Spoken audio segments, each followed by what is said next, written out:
शांति। 24/2/84 ब्राह्मण जन्म अवतरित जन्म। अव्यक्त वतनवासी बाप दादा अपने अवतरित बच्चों प्रति बोले। बाप दादा आवाज में आते सभी को आवाज से परे की स्थिति में ले जाने के लिए व्यक्त देश में व्यक्त शरीर में प्रवेश होते हैं।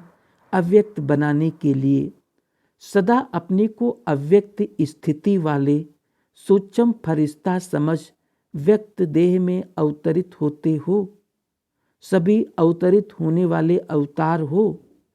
इसी स्मृति में सदा हर कर्म करते कर्म के बंधनों से मुक्त कर्मातीत अवतार हो। अवतार अर्थात ऊपर से श्रेष्ठ कर्म के लिए नीचे आते हैं।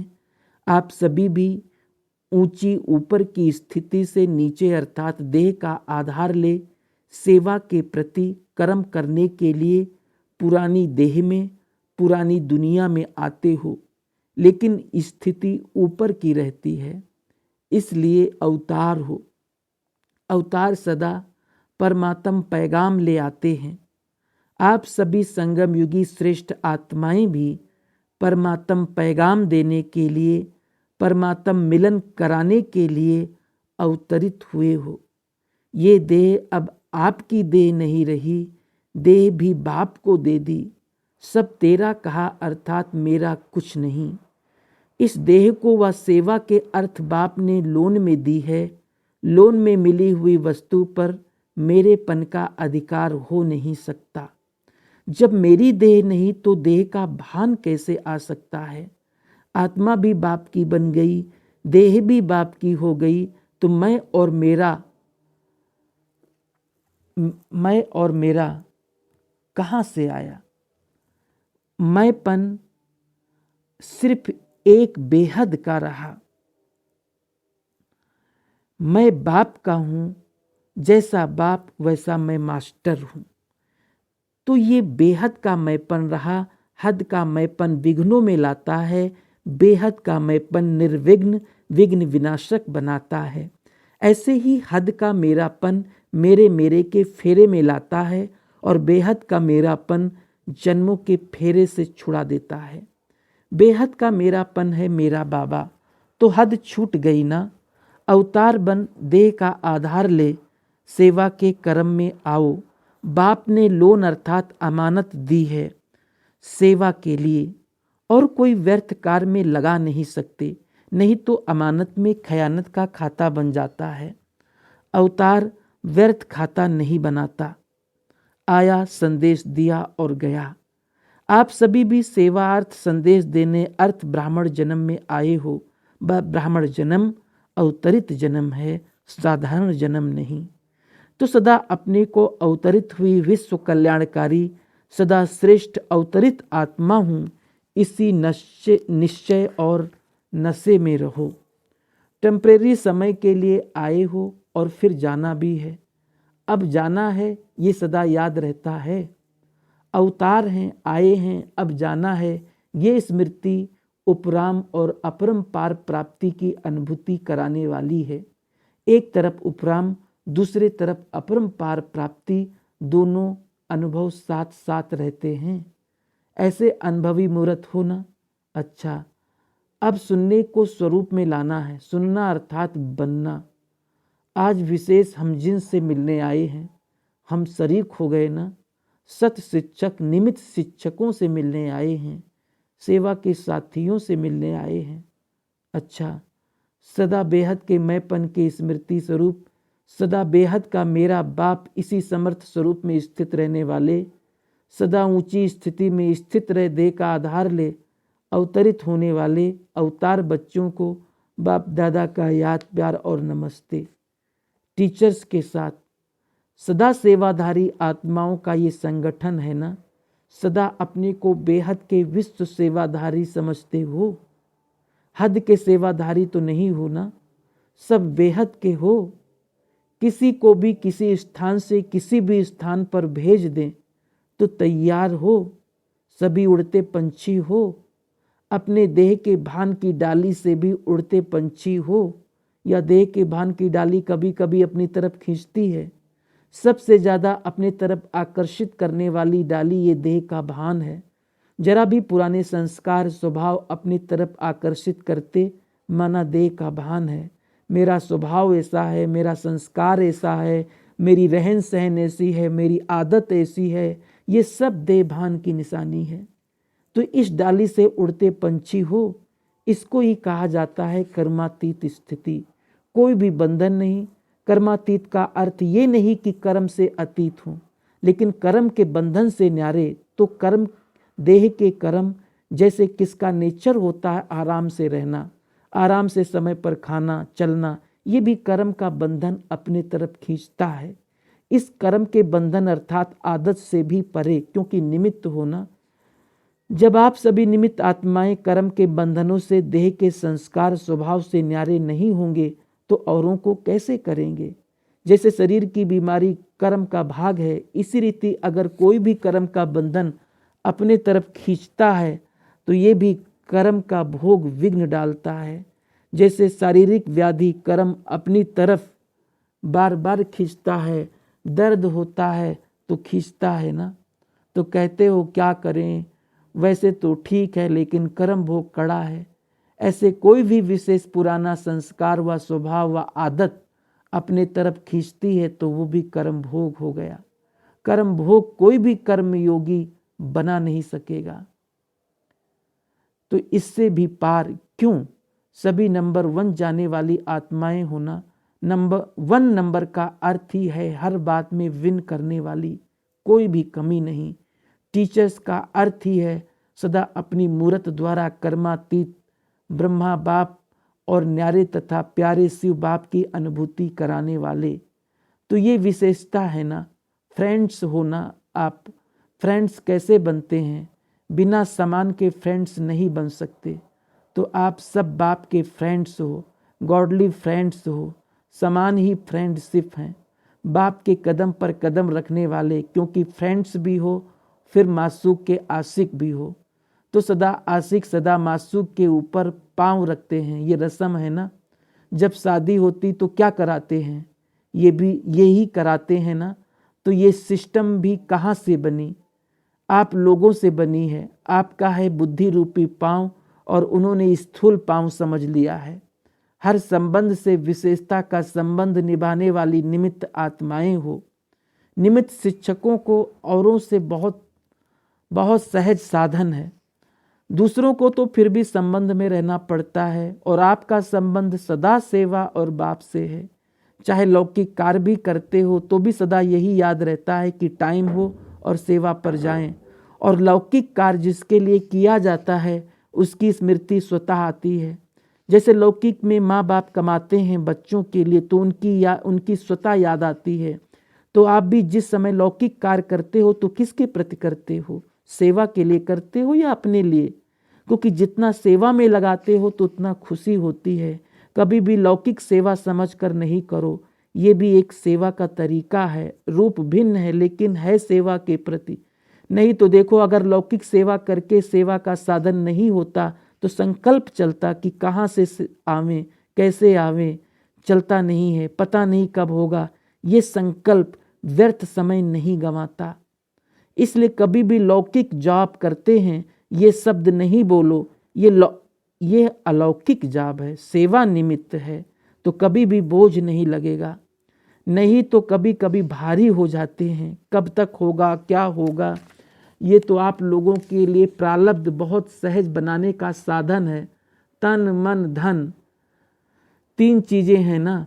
अगर तीनों ही चीज़ें सेवा में लगाते हो तो तीनों का फल किसको मिलेगा, आपको मिलेगा या बाप को। तीनों ही रीति से आप अपनी प्रारब्ध बनाना, तो ये औरों से एडिशन प्रारब्ध हो गई। इसलिए कभी भी इसमें भारी नहीं, सिर्फ भाव को बदली करो। लौकिक नहीं अलौकिक सेवा के प्रति ही है, इसी भाव को बदली करो, समझा।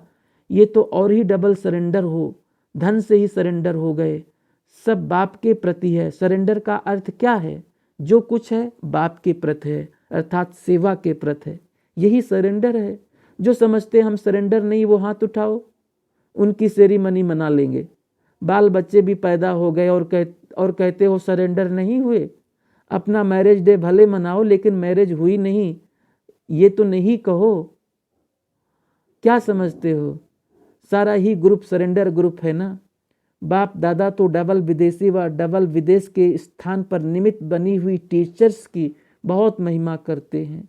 ऐसे नहीं महिमा करते हैं, लेकिन मोहब्बत से विशेष स्नेह भी करते हैं। मेहनत तो बहुत करनी पड़ती है, लेकिन मोहब्बत से मेहनत महसूस नहीं होती। देखो कितने दूर दूर से ग्रुप तैयार करके लाते हैं, तो बाप दादा बच्चों की मेहनत पर बलिहार जाते हैं। एक विशेषता डबल फॉरेन के निमित्त सेवाधारियों की बहुत अच्छी है। जानते हो कौन सी विशेषता है? जो भी बातें निकाली वो स्वयं में चेक करके कम हो तो भर लेना, क्योंकि बातें तो बहुत अच्छी अच्छी निकाली है। बाप दादा सुना रहे हैं। एक विशेषता डबल विदेशी सेवाधारियों में देखी, जो बाप दादा डायरेक्शन देते हैं ये करके लाना, वो प्रैक्टिकल में लाने के लिए हमेशा कितना भी प्रयत्न करना पड़े, लेकिन प्रैक्टिकल में लाना ही है। ये लक्ष्य प्रैक्टिकल अच्छा है। जैसे बाप दादा ने कहा कि ग्रुप लाने हैं तो ग्रुप्स भी ला रहे हैं। बाप दादा ने कहा वीआईपीज की सर्विस करनी है। पहले कितना मुश्किल कहते थे, मुश्किल बहुत मुश्किल, लेकिन हिम्मत रखी करना ही है। तो अभी देखो 2 साल से ग्रुप आ रहे हैं ना। कितने थे? लंदन से वीआईपी आना बहुत मुश्किल है। कहते थे ना कि लंदन से वीआईपी आना बहुत मुश्किल है, लेकिन अभी देखो प्रत्यक्ष प्रमाण दिखाया ना। इस बारी तो भारत वालों ने भी राष्ट्रपति को लाकर दिखाया, लेकिन फिर भी डबल विदेशियों का ये उमंग, डायरेक्शन मिला और करना ही है, ये लगन अच्छी है। प्रैक्टिकल रिजल्ट देख बाप दादा विशेषता का गायन करते हैं। सेंटर खोलते वो तो पुरानी बात हो गई, वो तो खोलते ही रहेंगे, क्योंकि वहाँ साधन बहुत सहज है। यहाँ से वहाँ जा कर के खोल सकते हो। ये भारत में साधन नहीं है, इसलिए सेंटर खोलना कोई बड़ी बात नहीं है। लेकिन ऐसे अच्छे अच्छे वारिस क्वालिटी तैयार करना, एक है वारिस क्वालिटी तैयार करना और दूसरा है बुलंद आवाज़ वाले तैयार करना। दोनों ही आवश्यक है। वारिस क्वालिटी जो आप जैसे ही सेवा के उमंग उत्साह में तन मन धन सहित रहते हुए भी सरेंडर बुद्धि हो, इसको कहते हैं वारिस क्वालिटी। तो वारिस क्वालिटी भी निकालनी है, इसके ऊपर भी विशेष अटेंशन। हर एक सेवा केंद्र में ऐसे वारिस क्वालिटी हों तो सेवा केंद्र सबसे नंबर 1 में जाता है। एक है सेवा में सहयोगी होना, दूसरे हैं पूरा ही सरेंडर होना। ऐसे वारिस कितने हैं? हर एक सेवा केंद्र पर ऐसे वारिस हैं। गॉडली स्टूडेंट बनाना, सेवा में सहयोगी बनाना, वो लिस्ट तो लंबी होती है, लेकिन वारिस कोई कोई होते हैं जिसको जिस समय जो डायरेक्शन मिले, जो श्रीमत मिले, उसी प्रमाण चलता रहे। तो दोनों ही लक्ष्य रखो, वो भी बनाना है, वो भी बनाना है। ऐसा वारिस क्वालिटी वाला एक अनेक सेंटर खोलने के निमित्त बन सकता है। ये भी लक्ष्य से प्रैक्टिकल होता रहेगा।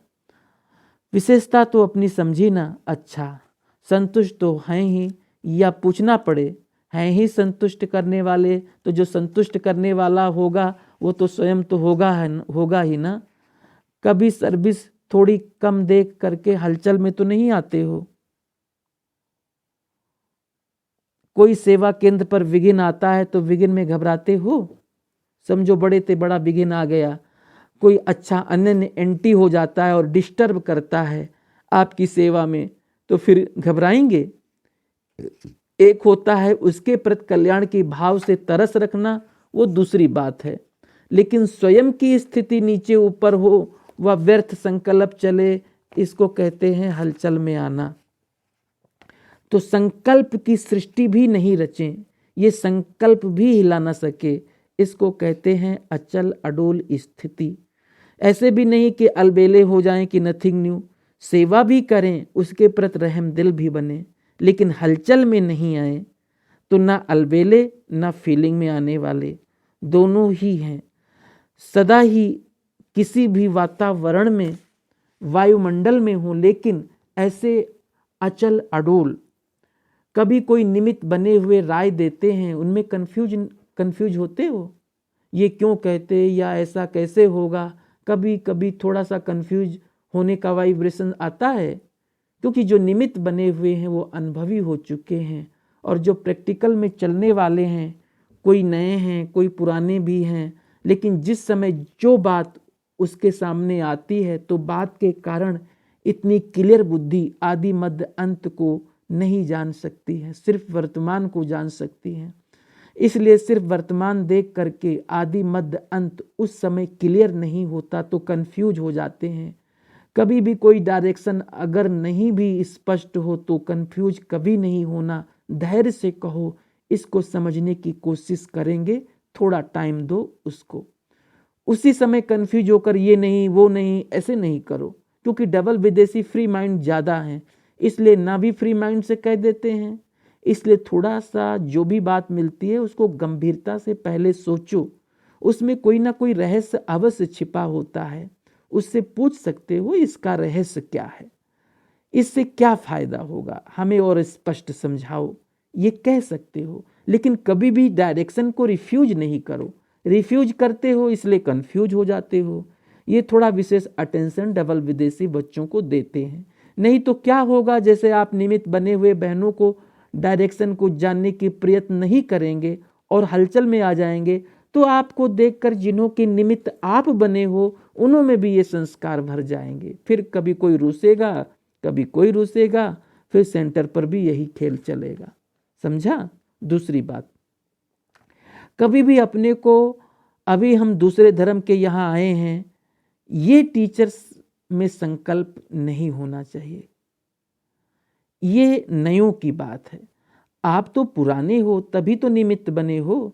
हम दूसरे धर्म के इस धर्म में आए हैं नहीं, इस धर्म के थे और इसी धर्म में आए हैं हम, और ये अलग हैं। ये संकल्प स्वप्न में भी नहीं। भारत अलग है विदेश अलग है नहीं, ये संकल्प एक मत को दो मत कर देगा। फिर हम और तुम हो गया ना, जहाँ हम और तुम हो गया वहाँ क्या होगा, खिटपिट होगी। इसलिए एक हैं। डबल विदेशी बाप दादा निशानी के लिए कहते हैं, डबल विदेशी बाप दादा निशानी के लिए कहते हैं, बाकी ऐसे नहीं अलग हो। ऐसे नहीं समझना कि हम डबल विदेशी हैं तो अलग हैं, देश वाले अलग हैं, नहीं। जब ब्राह्मण जन्म हुआ तो ब्राह्मण जन्म में कौन हुए, ब्राह्मण एक ही धर्म के हैं। विदेशी देशी उसमें नहीं होते, हम सब एक ब्राह्मण धर्म के हैं, ब्राह्मण जीवन के हैं और एक ही बात की सेवा के निमित्त हैं। कभी ये भाषा भी यूज नहीं करना कि हमारा विचार ऐसे है, आप इंडिया वालों का ऐसे है, ये भाषा रॉन्ग है। गलती से भी ऐसे शब्द नहीं बोलना। विचार भिन्न भिन्न तो भारत वालों का भी हो सकता है, ये दूसरी बात है। बाकी भारत और विदेश और ये फर्क कभी नहीं करना। हम विदेशियों का ऐसे ही चलता है ये नहीं, हमारे स्वभाव ऐसे हैं, हमारी नेचर ऐसी है, ये नहीं, ऐसे कभी नहीं सोचना। बाप एक है और एक के ही सब हैं। ये निमित्त टीचर्स जैसी भाषा बोलेंगी वैसे और भी बोलेंगे। इसलिए बहुत युक्ति युक्त एक एक शब्द बोलना, योग युक्त और युक्ति युक्त दोनों ही साथ साथ चलें। कोई योग में बहुत आगे जाने का करते हैं लेकिन कर्म में युक्ति युक्त नहीं होते। दोनों का बैलेंस हो, योग युक्त की निशानी है युक्ति युक्त। प्रश्न, इस वर्ष की सेवा के लिए नया प्लान क्या है? उत्तर, इस वर्ष की सेवा के लिए उस दिन भी सुनाया कि समय को समीप लाने के लिए एक तो वृत्ति से वायुमंडल शक्तिशाली हो, ये स्व के प्रति अटेंशन, और दूसरा औरों की सेवा के लिए विशेष ऐसी आत्माएं निकालो जो समझें कि सचमुच शांति की विधि यहाँ से ही मिल सकती है। ये आवाज़ इस वर्ष में हो कि अगर शांति होगी तो इस विधि से होगी। एक ही विधि है ये, जो विश्व को आवश्यकता है वो इस विधि के सिवाय नहीं है। ये वातावरण चारों ओर इकट्ठा बनना चाहिए। भारत में चाले विदेश में शांति की झलक प्रसिद्ध रूप में होनी चाहिए। चारों ओर से ये सभी को टच होवे, आकर्षण हो तो यथार्थ स्थान है तो यही है। जैसे गवर्नमेंट की तरफ से यूएनओ बनी हुई है तो जब कुछ होता है तो सभी का अटेंशन उस तरफ जाता है। ऐसे जब भी कोई अशांति का वातावरण हो तो सबका अटेंशन शांति के संदेश देने वाली ये आत्माएं हैं, इस तरफ जावें, अनुभव करें, कि अशांति से बचने का यही एक स्थान है जहां पनाह ली जा सकती है। इस वर्ष ये वायुमंडल बनना चाहिए। ज्ञान अच्छा है, जीवन अच्छी है, राजयोग अच्छा है, ये तो सब कहते हैं, लेकिन असली प्राप्ति यहाँ से ही होनी है। विश्व का कल्याण इसी स्थान और विधि से होना है। ये आवाज बुलंद हो, समझा? इसके लिए विशेष शांति की एडवर्टाइज करो। किसको शांति चाहिए तो यहाँ से विधि मिल सकती है। शांति सप्ताह रखो, शांति के समागम रखो, शांति अनुभूति के शिविर रखो, ऐसे शांति का वाइब्रेशंस फैलाओ। अच्छा, सर्विस में जैसे स्टूडेंट बनाते हो वो तो बहुत अच्छा है, वो तो जरूर वृद्धि को प्राप्त करना ही है, लेकिन अभी हर वैरायटी के लोग, जैसे काले गोरे भिन्न भिन्न धर्म की आत्माएं हैं, वैसे भिन्न भिन्न ऑक्यूपेशन वाले हर स्थान पर होने चाहिए। कोई कहाँ भी जावे तो हर ऑक्यूपेशन वाला अपनी रीति से उन्हें अनुभव सुनाए।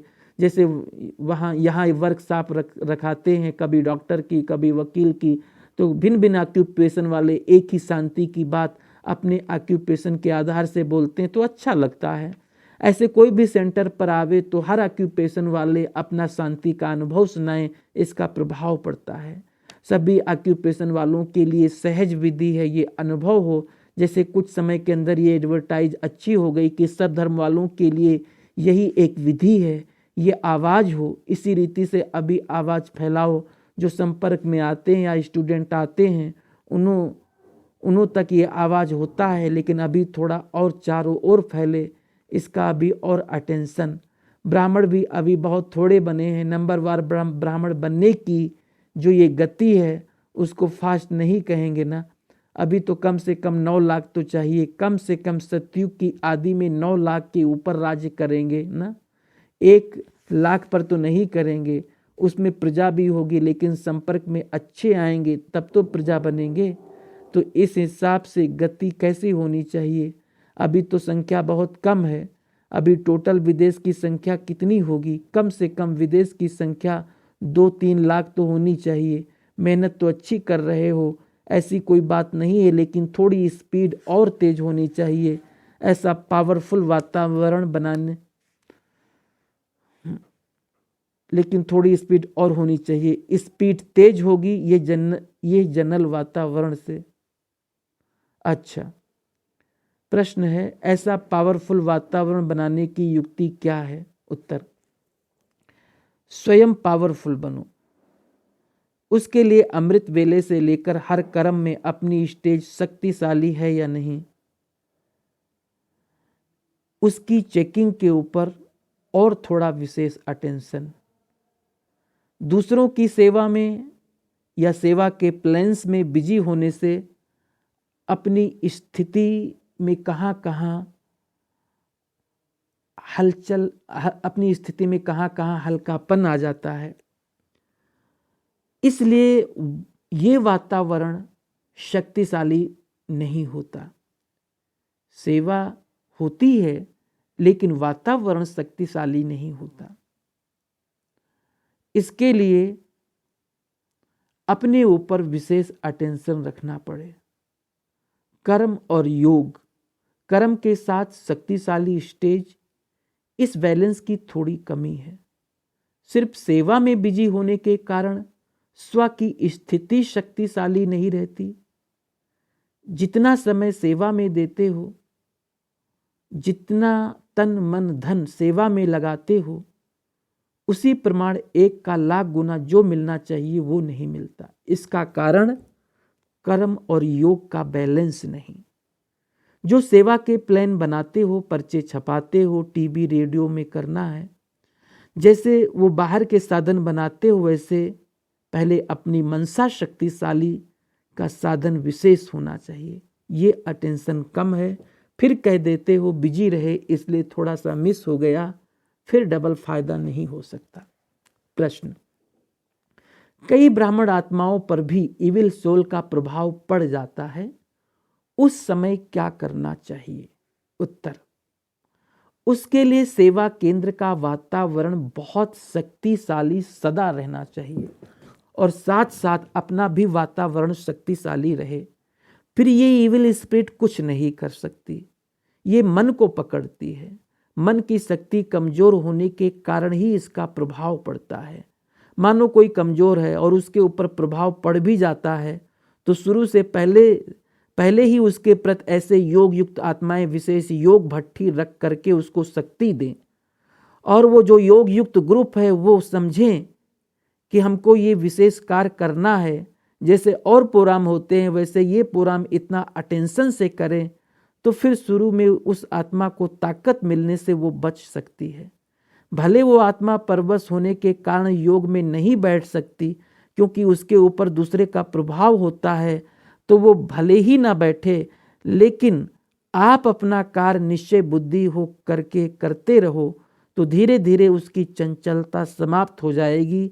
वो इविल आत्मा पहले आप लोगों के ऊपर भी वार करने की कोशिश करेगी, लेकिन आप समझो ये कार्य करना ही है, डरो नहीं, तो धीरे धीरे उसका प्रभाव हट जाएगा।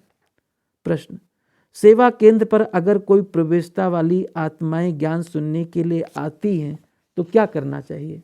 उत्तर, अगर ज्ञान सुनने से उसमें थोड़ा सा भी अंतर आता है या सेकंड के लिए भी अनुभव करती है तो उसको उल्लास में लाना चाहिए। कई बार आत्माएं थोड़ा सा ठिकाना ना मिलने के कारण भी आपके पास आती हैं, बदलने के लिए आती हैं, या वैसा ही पागलपन में जहाँ रास्ता मिल गया आ गया, ये परखना चाहिए। क्योंकि कई बार ऐसे पागल होते हैं जो जहाँ भी देखेंगे दरवाज़ा खुला है वहाँ जाएंगे, होश में नहीं होते हैं। तो ऐसे भी कई आएंगे, लेकिन उसको पहले परखना है, नहीं तो उसमें टाइम वेस्ट हो जाएगा। बाकी कोई अच्छे लक्ष्य से आया है, परवश है, तो उसको शक्ति देना अपना काम है। लेकिन ऐसी आत्माओं को कभी भी अकेले में अटेंड नहीं करना।